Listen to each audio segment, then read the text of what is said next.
நீங்க ரைடு நடக்கூடிய பல இடங்கள்ல அந்த டிவிஹெச் நிறுவனமும் ஒரு முக்கியமான இடம், ட்ரூ வேல்யூ ஹோம்ஸ் அப்படிங்கிறது. ஆனா இதோட வேர் வந்து 1997லயே தொடங்கிடுச்சு.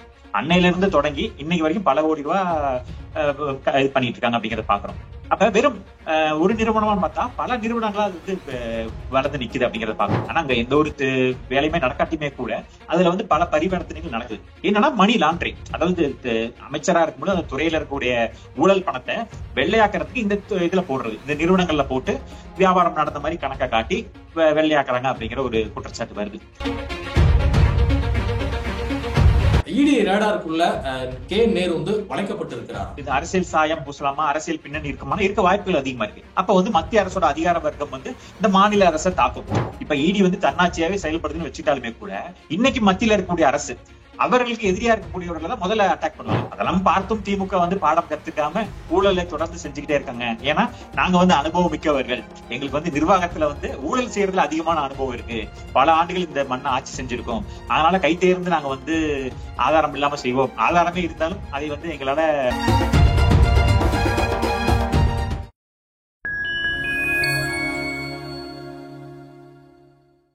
நேயர்களுக்கு வணக்கம். நான் உங்கள் சங்கீத். நம்ம சிறப்பு நிகழ்ச்சியில் நம்மோடு இணைந்திருக்கிறார் மதிப்பிற்குரிய அரசியல் விமர்சகர் மருத்துவர் திரு ரஞ்சித் குமார் அவர்கள். வணக்கம் சார். வணக்கங்க.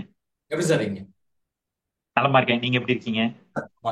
நகர்ப்புற வளர்ச்சித்துறை அமைச்சர் கே நேரு அவர்களுடைய சகோதரர் ரவிச்சந்திரன் வீடு மற்றும் தொடர்புடைய அலுவலகங்களில் இடி ரெய்டு வந்து நடந்துட்டு இருக்கு இன்றைக்கு அதிகாலையில் இருந்து. அதே சமயம் அவருடைய மகன் பெரம்பலூர் பாராளுமன்ற உறுப்பினர் அருண் நேரு தொடர்புடைய அலுவலகம் மற்றும் சில இடங்கள்லயும் வந்து பாத்தீங்கன்னா அமலாக்கத்துறையினர் வந்து சோதனை நடத்தி வர்றாங்க. இந்த ரெய்டினுடைய முழு பின்னணி என்ன சார்? நிச்சயமா அரசியல் களம் அப்படிங்கறதுனால இது அரசியல் பின்னணி இருக்கா, அரசியல் சாயம் பூசலாமா? நிச்சயமா பூசலாம், ஒரு அரசியல் கணக்கு இருக்கலாம். ஆனா அதையும் சார்ந்து பின்னாடி வந்து ஒரு முறைகேடு இருக்கா, பின்னாடி ஏதாவது ஊழல் நடந்திருக்கா, மணி லாண்டரிங் நடந்திருக்கா அப்படின்னு பார்த்தா நிச்சயமா இருக்கு. நெருப்பு இல்லாமல் புகையாது அப்படிங்கிற மாதிரி ஒரு ஊழல் இல்லாம அந்த இடத்துல வந்து ஒரு விசாரணை வரப்போறது இல்ல. குறிப்பா அண்ணன் நேரு அவர்கள் பார்த்தோம்னா மிக மூத்த ஒரு அமைச்சர். அவர் இன்னைக்கு புதுசா பதவி ஏற்றது கிடையாது. கிட்டத்தட்ட 1989 இருந்து அவர் வந்து பல்வேறு முறை அமைச்சரா இருந்திருக்காரு அப்படிங்கறத பாக்குறோம். குறிப்பா 96 டு 2001 காலகட்டங்கள்ல அவரு அமைச்சர் பதவியில இருக்கும் பொழுது அவரோட சகோதரர் அவர் பல நிறுவனங்கள் உருவாக்குறாரு. 1997 இருந்து இப்ப இன்னைக்கு வந்து பிரபலமா பேசப்படுற டிவிஹெச் நிறுவனம், அது மிக பிரம்மாண்டமான ஒரு நிறுவனமா வளர்ந்து நிக்குது. அதுல இன்னைக்கு வந்து ரைடு நடக்குது. நீங்க ரைடு நடக்கூடிய பல இடங்கள்ல அந்த டிவிஹெச் நிறுவனமும் ஒரு முக்கியமான இடம், ட்ரூ வேல்யூ ஹோம்ஸ் அப்படிங்கிறது. ஆனா இதோட வேர் வந்து 1997லயே தொடங்கிடுச்சு. அன்னையில இருந்து தொடங்கி இன்னைக்கு வரைக்கும் பல கோடி ரூபாய் இது பண்ணிட்டு இருக்காங்க அப்படிங்கறத பாக்குறோம். அப்ப வெறும் ஒரு நிறுவனமா பார்த்தா பல நிறுவனங்களா அது வந்து வளர்ந்து நிக்குது அப்படிங்கறத பாக்குறோம். 97 காலகட்டங்கள், அப்புறம் 2006 2011 காலகட்டங்கள் இன்னும் அதிகமான நிறுவனங்கள் உருவாக்குறாங்க. சோ ஒரே பேர்ல பல நிறுவனங்கள், பல ஷெல் கம்பெனிகளா, அதாவது சும்மா டம்மி கம்பெனியா இருக்கும். இந்த மாதிரி பல நிறுவனங்கள் உருவாக்கி அதுல இவரே இயக்குனரா இருக்காரு. அதுல கே நேரு அவரோட மகன் அருண் நேரு அவர்களும் வந்து இயக்குனரா செயல்படுறாரு அப்படிங்கறத பாக்குறோம். சோ இந்த மாதிரி மூத்த அமைச்சர்கள் என்னன்னா அவர்கள் பேர்லயுமே அவர்களோட உறவினர் பேர்லயுமே பல நிறுவனங்கள் உருவாக்கி அதுல வந்து தங்களோட மணி லாண்டரிங் பண்றதுக்கு பயன்படுத்துறாங்க அப்படிங்கறத பாக்குறோம். அப்ப இந்த மாதிரி டிவிஹெச் நிறுவனம், இந்த மாதிரி நம்ம ஜிஎன்ஆர் ரைஸ், இந்த மாதிரி பல்வேறு நிறுவனங்கள் வந்து பேரளவுல இயங்கினாலுமே அதுல பல்வேறு கிளை நிறுவனங்கள் உருவாக்கி பல பரிவர்த்தனைகள் நடக்குது. ஆனா அங்க எந்த ஒரு வேலையுமே நடக்காட்டியுமே கூட அதுல வந்து பல பரிவர்த்தனைகள் நடக்குது. என்னன்னா மணி லாண்டரிங், அதாவது அமைச்சரா இருக்கும்போது அந்த துறையில இருக்கக்கூடிய ஊழல் பணத்தை வெள்ளையாக்குறதுக்கு இந்த இதுல போடுறது, இந்த நிறுவனங்கள்ல போட்டு வியாபாரம் நடந்த மாதிரி கணக்கை காட்டி வெள்ளையாக்குறாங்க அப்படிங்கிற ஒரு குற்றச்சாட்டு வருது. அப்ப இடி வந்து இந்த விசாரணைகள் பண்ணும்போது எங்க இருந்து பணம் வருது, இவ்வளவு பணம் எப்படி வந்திருக்கு, இதுல கணக்கு வழக்கெல்லாம் வந்து ஆராயறாங்க அப்படிங்கறத பாக்குறோம். ஆனா இவர்களுக்கு என்ன ஒரு சாதகம்னா, நம்ம சொன்ன மாதிரி 1997லயே நாங்க கம்பெனி ஓபன் பண்ணிட்டோம், அன்னையில இருந்து இன்னைக்கு வரைக்கும் கிட்டத்தட்ட பல்லாண்டு காலமா நாங்க வந்து செயல்பட்டு இருக்கோம், பல கோடி ரூபாய் சொத்துக்களை நாங்க வந்து கையாண்டிருக்கோம், அதனால எங்களுக்கு வந்து கணக்கு வழக்கு இருக்கு அப்படின்னு காட்டினாலுமே கூட ஒரு குறிப்பிட்ட அளவுக்கு மேல கணக்கு காட்ட முடியாது. எவ்வளவுதான் காட்ட முடியும்? ஏன்னா இவர்கள் கொள்ளையடிக்கிறது அவ்வளவு அதிகமா இருக்கனால பல்லாயிரம் கோடி ரூபாய் கொள்ளையடிக்க முடியுது. சில 100 கோடினா கணக்கு காட்டிடலாம். 10,000 கோடி அப்படிங்கிறப்ப அங்கோடு இங்கோனுமா வந்து அக்கௌண்ட்ஸ்ல பிரச்சனைகள் இருக்குது. அப்ப அந்த கணக்கு எல்லா நிறுவனத்தையும் கணக்கு பார்த்து முடிக்கிறதுங்கிறது இப்ப நான் அந்த பட்டியல எடுத்து சொல்ல ஆரம்பிச்சனாலே நாள் பத்தாது. கிட்டத்தட்ட 50-60 நிறுவனங்கள் இவர்கள் பேர்ல வந்து ஒரே பேர்ல இருக்குது, ஒரே அட்ரஸ்ல. இப்ப நம்ம அடையாறு எடுத்துக்கிட்டோம்னா ஷெல் கம்பெனிகள் பெயர் போன இடம். அந்த அடையாறுங்கிறது பாத்தீங்கன்னா எல்லா அமைச்சர்களுக்குமே அங்க வந்து அவர்களோட ஷெல் கம்பெனிகள் இருக்கும். ஒரே ஒரு அபார்ட்மெண்ட் இருக்கும். அந்த அபார்ட்மெண்ட்ல ஒரு டோர் நம்பர்ல ஒரு அலுவலகம் இருக்கும். ஆனா அந்த அலுவலகத்துல பல கம்பெனிகள் பதிவு செய்யப்பட்டிருக்கும். ஏன்னா ஒரு அட்ரஸ் கொடுத்தா போதும் அப்படிங்கிறப்ப பல நிறுவனங்கள் வந்து பதிவாகிருக்கு அப்படிங்கிறத பாக்குறோம். அந்த மாதிரி இவர்களோட பட்டியல் எடுத்தோம்னா எந்தெந்த கம்பெனில டைரக்டரா இருக்காங்கன்ற லிஸ்ட் எடுத்தோம்னா அருண் அருண் நேரு பேர்ல 100 கம்பெனி வரும். இவரு ரவிச்சந்திரன் அவர்கள் பேர்ல 100 கம்பெனி வரும். அவர்களோட சார்ந்தவர்கள் பேர்ல 100 கம்பெனி வரும். சோ இத்தனை நிறுவனங்கள் இருக்கு, இத்தனை வங்கி கணக்குகள் இருக்கு, இதுல எல்லாம் பண பரிவர்த்தனை நடக்குது. அப்ப அதனாலதான் ஈடிக்கு வந்து என்னன்னா மிகப்பெரிய சவாலா இருக்கு அப்படின்னு பாத்தீங்கன்னா, வெறுமனே இப்ப நம்மளவே சாமானியர்கள் வந்து ஒரு வங்கி கணக்கு வச்சிருப்போம், இல்ல ஒரு 2-3 வச்சிருப்போம். அதை தாண்டி நம்ம வந்து இருக்கிற வங்கி கணக்கை மெயின்டைன் பண்றதே கஷ்டமா இருக்கு. மினிமம் பேலன்ஸ் புடிச்சிடுறேன், ஏடிஎம் சார்ஜ், மெசேஜ் சார்ஜ் புடிச்சிடுறேன். அதனால அக்கௌண்ட்டே வச்சுக்கிறதுக்கு விருப்பம் இல்ல. ஆனா இவர்கள் வந்து நூத்துக்கணக்கான அக்கௌண்ட் வச்சிருக்காங்க, பல பினாமிகள் பேர்ல வச்சிருக்காங்க. சோ எல்லா பரிவர்த்தனையும் எடுத்து ஆராய வேண்டியது இருக்கு. அதுலயும் அப்பயும் தாண்டி கணக்குல வராத ஐடிஇடியோட ரேடார்ல சிக்கக்கூடிய அளவுக்கு இவர்கள் வந்து பரிவர்த்தனை செஞ்சிருக்காங்க. அந்த அடிப்படையில தான் இந்த ரைடு தொடருது.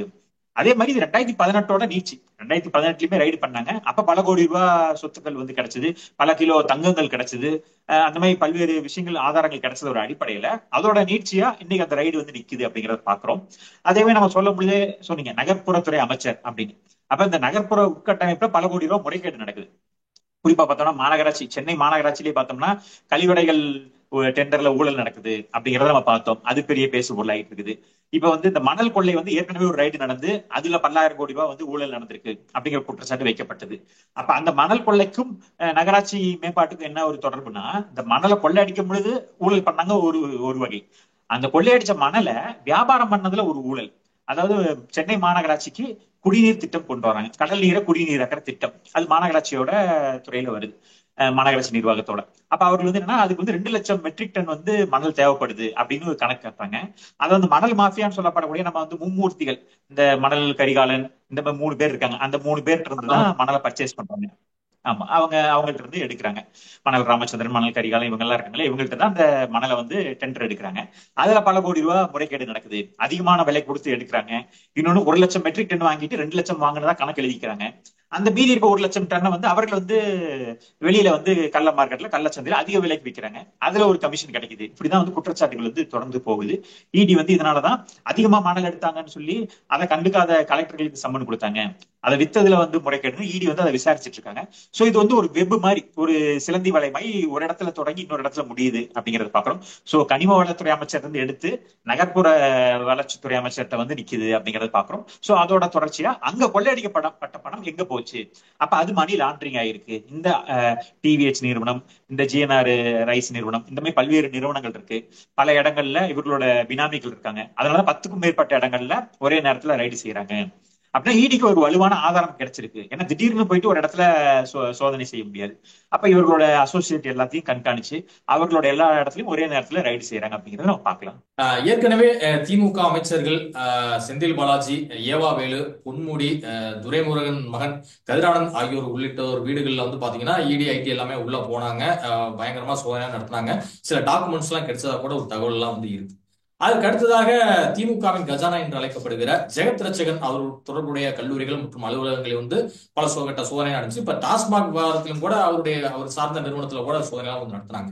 சோ அப்படி பார்க்கும்போது இடி ரேடாருக்குள்ள கே நேரு வந்து வளைக்கப்பட்டிருக்கிறார். நிச்சயமா வந்து அவர் ஏற்கனவே இருக்கிறார். குறிப்பாவே நம்ம சொன்ன மாதிரி இது அரசியல் சாயம் பூசலாமா, அரசியல் பின்னணி இருக்குமா, இருக்க வாய்ப்புகள் அதிகமா இருக்கு. ஏன்னா மத்தியில் ஆளும் ஒரு அரசு, அதுக்கு நேர் எதிராக முரண்பாடு கொண்ட ஒரு மாநில அரசு. அப்ப வந்து மத்திய அரசோட அதிகார வர்க்கம் வந்து இந்த மாநில அரசை தாக்கும். இப்ப இடி வந்து தன்னாட்சியாவே செயல்படுதுன்னு வச்சுட்டாலுமே கூட இன்னைக்கு மத்தியில இருக்கக்கூடிய அரசு அவர்களுக்கு எதிரியா இருக்கக்கூடியவர்களை தான் முதல்ல அட்டாக் பண்ணுவாங்க. ஏன்னா மத்தியில ஆளக்கூடிய அரசோட நபர்களை வந்து தொடர்றதுக்கு முன்னாடி அவர்களுக்கு வேண்டாத ஆட்களை தான் தொடுவாங்க. இது வந்து யதார்த்தமான அரசியல் தான். இது சரியா தப்பா, நியாயமா தர்மமாங்கிறது ரெண்டாவது. ஆனா இதுதான் நடைமுறை அப்படிங்கிறத நம்ம பார்க்கலாம். அப்ப திமுக மத்திய அரசுக்கு எதிராக இருக்கு, பாஜக அரசுக்கு எதிராக இருக்கு அப்படிங்கிறப்ப இவர்கள் எல்லாருமே ஒரு கடிவாளத்துக்குள்ள கொண்டு வர பார்ப்பாங்க. ஏன்னா மத்தியில ஆளும் அரசு வந்து மாநிலத்தை தன்னோட கட்டுப்பாட்டுல வச்சுக்க அவர்கள் மேல வந்து தங்களோட அதிகாரத்தை பண்ண பார்ப்பாங்க. ஏன்னா காங்கிரஸ் செய்யாத இது இல்ல, இவர்களை வந்து ரைடு விட்டு சீட்டெல்லாம் வாங்கினது நம்ம பார்த்த வரலாறுகள் இருக்குது. அப்படிங்கிறப்ப கூட்டணியில இருந்த திமுக காங்கிரஸ் கூட்டணியில இருக்கும் பொழுதே தன்னோட கூட்டணி அரசே இவர்கள் மேல வழக்கு தொடுத்து சிறையில அடைச்சு இவ்வளவு பண்ண பொழுது நேரது முரண் கொண்ட ஒரு ஆட்சி நடக்குது அப்படின்னா அப்ப எவ்வளவு இதா இருக்கணும் அப்படிங்கிறத நம்ம பாக்குறோம். அப்ப திமுக மேல எல்லாருமே ரேடார்ல இருப்பாங்க, எல்லா அமைச்சர்களுமே ரேடார்ல தான் இருக்காங்க. ஏன்னா நாடு முழுக்க வந்து அமைச்சர்கள் கைது செய்யப்படுறது, முதலமைச்சர்களே கைது செய்யப்படுறது நம்ம பார்த்தோம். டெல்லி உதாரணம், ஜார்க்கண்ட் உதாரணம். ஜார்க்கண்டோட முதலமைச்சருக்கு என்ன நிலைமை, டெல்லியோட முதலமைச்சருக்கு என்ன நிலைமைன்னு பார்த்தோம். ஹிமாச்சல பிரதேசல என்ன ஆச்சு எல்லாமே நம்ம பார்த்துக்கிட்டு இருக்கோம். அப்ப ஹரியானால என்ன நடந்துச்சுன்னு பார்த்தோம். முதலமைச்சர்களே வந்து விசாரணை வளையத்துல வந்தாங்க, சில பேர் கைது செய்யப்பட்டாங்க அப்படிங்கிறத பாக்குறோம். அதெல்லாம் பார்த்தும் திமுக வந்து பாடம் கத்துக்காம ஊழலை தொடர்ந்து செஞ்சுக்கிட்டே இருக்காங்க. ஏன்னா நாங்க வந்து அனுபவம் மிக்கவர்கள், எங்களுக்கு வந்து நிர்வாகத்துல வந்து ஊழல் செய்யறதுல அதிகமான அனுபவம் இருக்கு, பல ஆண்டுகள் இந்த மண்ணை ஆட்சி செஞ்சிருக்கோம், அதனால கை தேர்ந்து நாங்க வந்து ஆதாரம் இல்லாம செய்வோம், ஆதாரமே இருந்தாலும் அதை வந்து எங்களால சமாளிச்சுக்க முடியும் அப்படிங்கிற ஒரு மெத்தனத்துல செஞ்சிருக்காங்க அப்படிங்கறத பாக்குறோம். அந்த ஒரு அலட்சியம் தான் பல ஆதாரங்கள் சிக்குது, பல டாக்குமெண்ட் சிக்குது. இருந்தாலுமே நம்ம சொன்ன மாதிரி பல அனுபவங்கள் இருக்கனால அதை வந்து சமாளிக்கக்கூடிய திறமை வாய்ந்தவர்கள். நம்ம சொன்ன மாதிரி இந்த டிவிஹெச் நிறுவனம் இன்னைக்கு ரைடு பண்ணிட்டு இந்த பணத்தை வந்து எங்கிருந்து வந்துச்சு, சோர்ஸ் ஆஃப் இன்கம் காட்டுங்க அப்படின்னு சொன்னா, நாங்க 1997 இருந்து நிறுவனம் நடத்துறாங்க, பாருங்க எங்களோட ஆதார் ரெக்கார்ட்ஸ், நாங்க 97 நிறுவனம் தொடங்கி அன்னையில இருந்து நாங்க வந்து பண்ணிக்கிட்டு இருக்கோம், இத்தனை ஆண்டு காலமா நாங்க சம்பாரிச்சோம், இத்தனை ஆண்டு காலம் நாங்க ரியல் எஸ்டேட் பண்ணோம், அன்னைக்கு நாங்க வாங்கி போட்ட சொத்துக்களோட மதிப்பு இத்தனை கோடி வந்துச்சு, இதை வித்தோம் இதை வாங்கணும் கணக்கு சொல்லி எளிமையா தப்பிச்சு வந்துருவாங்க. அப்படிதான் எல்லாருமே தப்பிச்சுக்கிட்டு இருக்காங்க. அண்ணன் ஜெகத் ரட்சகனா இருக்கட்டும், அண்ணன் ஏவா வேலுவா இருக்கட்டும், இவர்கள் மூத்த அமைச்சர்கள் அப்படிங்கறதுனால இவர்கள் கடந்த ஆட்சி காலத்திலேயே பல நிறுவனங்களை தொடங்கி, பல பினாமிகளை தொடங்கி, பல நிறுவனங்கள் தொடங்கிட்டாங்க. பாத்தீங்கன்னா கல்லூரி நடத்துவாங்க, மதுபான ஆலைகள் நடத்துவாங்க, ஹாஸ்பிட்டல் நடத்துவாங்க, எல்லாமே வந்து நடத்துவாங்க.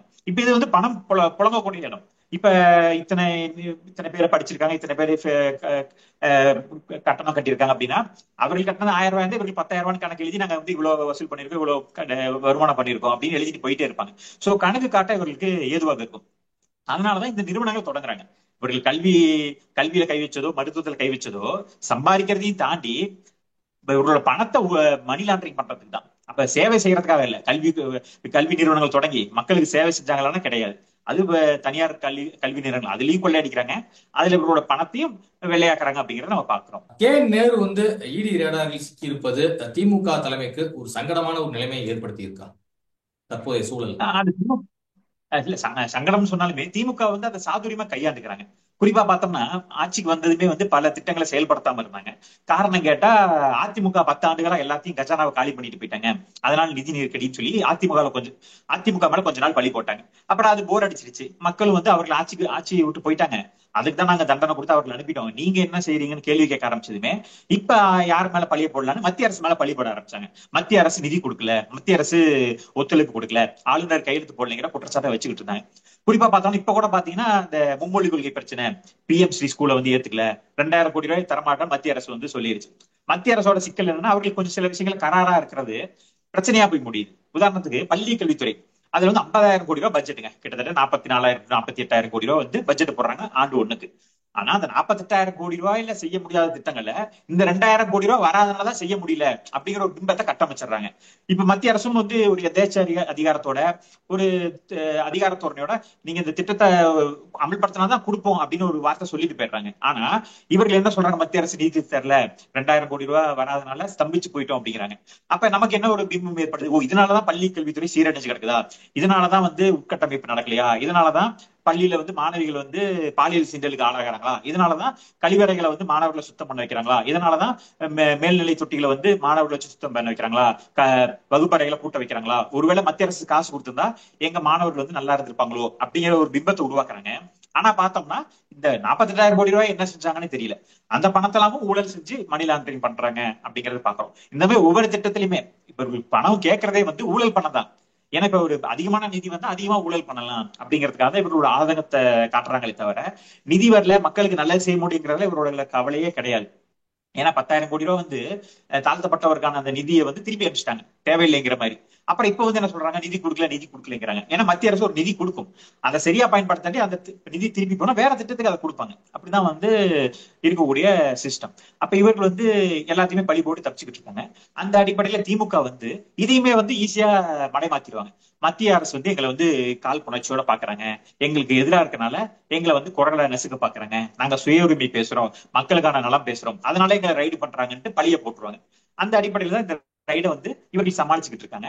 சோ இந்த ரைடுல என்ன சிக்கல் இருக்குன்னா, உடனே கைது அப்படிங்கிறது நடக்காது. இப்ப மத்திய அரசுக்கு பிடிக்கலைங்கிறனால ஒரே நாள தூக்கி உள்ள வச்சிட முடியாது, வலுவான ஆதாரங்கள் வேணும், அப்போதைய சாட்சியங்கள் வேணும், அப்பதான் வந்து அவர்கள் கைது செஞ்சு இது பண்ண முடியும். இப்ப அண்ணன் பொன்முடி அவர்களோட வழக்கை பாத்தீங்கன்னா அவர் கன்விக்ட், அவர் வந்து ஒரு வந்து இந்த நீதிமன்றம் வந்து அவரை வந்து குற்றவாளின்னு சொல்லிருச்சு. ஆனா தீர்ப்பை நிறுத்தி வச்சு மேல்முறையீடு பழிவாங்குவதற்காகவே எதிர்க்கட்சிகள் ஆளக்கூடிய மாநிலங்களுடைய முதல்வர்களும் அமைச்சர்களும் வந்து கரெக்டா குறி வச்சு பிடிக்கிறாங்க, பாஜக ஆளக்கூடிய மாநிலங்களும் அப்படியே வந்து விட்டுறாங்க அப்படிங்கிற ஒரு குற்றச்சாட்டு தொடர்ந்து முன்வைக்கப்படுது. இது எல்லாமே திட்டமிட்டு தான் பழி. அதான் அந்த குற்றச்சாட்டு வந்து அரசியல் காழ்ப்புணர்ச்சி சொல்லப்படும். இப்ப நம்ம சொன்ன மாதிரி யாரை ரைடு பண்ணணும், என்ன ரைடு பண்ணணுங்கிறது பிரதமர் அவர்கள் வந்து முடிவு பண்ணிட்டு இருக்க முடியாது. ஏன்னா இப்ப நாடு முழுக்க வந்து பாத்தீங்கன்னா பல அரசியல் கட்சிகள் இருக்காங்க, பல எதிர்கட்சி ஆளும் மாநிலங்கள், பல அமைச்சர்கள் இருக்காங்க, பல எம்எல்ஏக்கள் இருக்காங்க, பல தொழிலதிபர்கள் இருக்காங்க. இப்ப பிரதமர் மோடியால ஒவ்வொருத்தரையுமே வந்து பட்டியலிட்டு சொல்லிட்டு இருக்க முடியாது, இவரை போய் ரைடு பண்ணி இன்னார பண்ணு. அப்ப ஈடிக்கு வந்து ஒரு ஒரு புரோட்டோகால் இருக்கும், ஒரு வந்து மோடஸ் ஆபரண்டி இருக்கும். அப்ப அவர்கள் பெரும்பாலும் என்ன பண்ணுவாங்க, இன்னைக்கு ஆளும் அரசை கை வைக்கிறத விட எதிராக இருக்கவர்கள் கை வைப்பாங்க. இது நிதர்சனம்.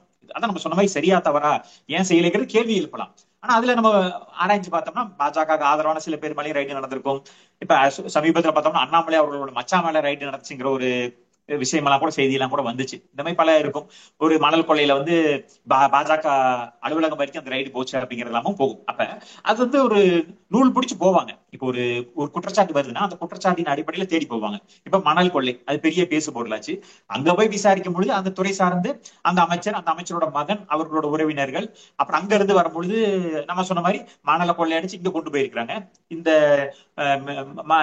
நகராட்சி துறையில வந்து ஊழல் நடந்திருக்கு. சோ இப்படிதான் அந்த வந்து பேசு பொருளாகுது. இப்ப வந்து டாஸ்மாக்ல வந்து சர்ச்சை பேசு பொருளாகுது, 10 ரூபா வாங்கினாங்கன்னு பிரச்சனை வருது. அங்க போய் ரைடு பண்றாங்க. நம்ம பார்த்தோம் பழைய வழக்குக்காக ஏன் வந்து இப்ப இருக்கக்கூடிய அமைச்சரோட அலுவலகத்துல விசாரிக்கிறாங்கன்னு சொல்லும்போது கூட நம்ம சொன்னோம், இது வந்து பழைய வழக்குக்கான விசாரணை இல்ல. அந்த விசாரணைய காரணமா வச்சு உள்ள வந்து பல ஆதாரங்கள் சிக்குது. இப்ப நடந்த முறைகேடுகள் நிறைய டாக்குமெண்ட் சிக்கிருக்கு. அதெல்லாம் ஸ்க்ரூட்டனைஸ் பண்ணி அதைய வந்து பரிசீலிச்சு அதோட அடுத்த கட்டமா ரைடு நடக்கும் நம்ம சொல்லியிருந்தோம். அண்ணன் செந்தில் பாலாஜி அவர்கள் வழக்கையே நம்ம வந்து ஏற்கனவே சொல்லியிருந்தோம். இது வந்து வெறுமனே அந்த லஞ்சம் வாங்கிட்டு வேலை வாங்கி தரேன்னு சொல்லி ஏமாத்தினாரு அந்த வழக்கோட நிக்க போறது இல்ல. இந்த துறையில இப்ப வந்து மின்சாரத்துறையில பல ஊழல் நடந்திருக்குது. அதே மாதிரி மதுபான துறையில பல ஊழல் நடந்திருக்கு. இதெல்லாமும் வெளியே வரும்னு சொன்னோம். அதுதான் இப்ப இந்த 1000 கோடி ரூபாய் வந்து மதுபான துறையில வந்து ஊழல் நடந்திருக்கு. சோ இது நீங்களே சொன்ன மாதிரி நம்ம வந்து ஜெகத் ரச்சனா அவர்களோட நிறுவனமும் இதுல தொடர்பாயிருக்கு. சோ இந்த மாதிரி ஒவ்வொருத்தருக்கு கனெக்ஷன் இருக்கு. அப்படிங்கிறப்ப ஒரு இடத்துல கை வச்சா இன்னொரு இடத்துல வெடிக்குது. அப்ப அங்கேயும் போய் பரிசோதிக்க வேண்டிய ஒரு சூழல் ஏற்படுது. சோ ஈடிக்கு இதுவே நேரம் அதிகமா இருக்கு அப்படிங்கறத பாக்குறோம். இயல்பாவே பாஜக அரசுல ஊழல் குறைவா இருக்குங்கிறது நமக்கு தெரிஞ்ச விஷயம் தான். அப்ப இன்னொன்னு ஆளும் அரசுக்கு எதிராக இருக்கவர்களை தான் ரைடு பண்ணுவாங்க அப்படிங்கிறது கல யதார்த்தமும் கூட. அப்படிங்கிறப்ப சோ இது நம்ம எதிர்பார்க்கறது தான். இதுவரை உங்க பல்வேறு கருத்துக்கள் கொடுப்பதற்கு மிக்க நன்றி சார். நன்றிங்க.